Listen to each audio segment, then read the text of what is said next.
Sachin DJ sound Khargama.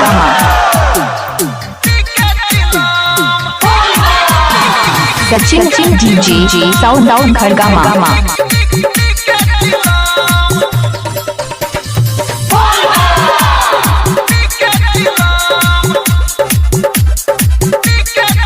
Sachin sound खाली बजावे सब बोलबम के गाना, कंधे कांवर लेके शिव के दीवाना। खाली बजावे सब बोलबम के गाना, गजब में मजा लेके करे हुरदम। खूबे डीजे बनाते छे बम पी के चिलम, खूबे डीजे बनाते छे बम पी के चिलम। कंधे कांवर लेके शिव के दीवाना, खाली बजावे सब बोलबम के गाना, गजब में मजा लेके करे हुरदम। खूबे डीजे बनाते छे बम पी के चिलम, खूबे डीजे बनाते छे बम पी के चिलम। Sachin DJ sound Khargama. Writer Sanjeev ji. Sachin DJ sound Khargama. Writer Sanjeev ji.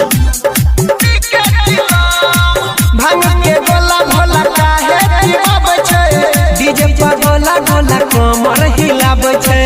Sachin sound ना भांग के गोला भोला काहे पिबाबै छै, डीजे पर गोला गोला कमर हिलाबै छै।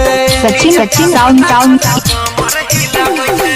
किया कहै छै जय शिव बोलबम, खूबे डीजे बनाते छै बम पी के चिलम, खूबे डीजे बनाते छै बम पी के चिलम, खूबे डीजे बनाते छै बम पी के चिलम।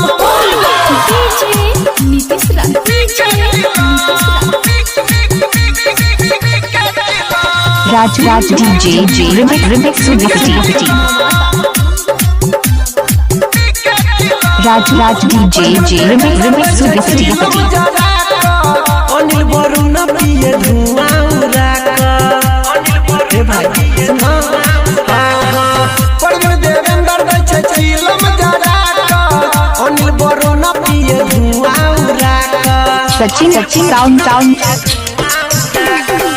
नाचत खूबे मरल छै दम, खूबे डीजे बनाते छै बम। सचिन साउंड खूबे डीजे बनाते छै बम पी के चिलम, खूबे डीजे बनाते छै बम पी के चिलम, खूबे डीजे बनाते छै बम पी के चिलम। Sachin DJ sound Khargama. Writer Sanjeev जी।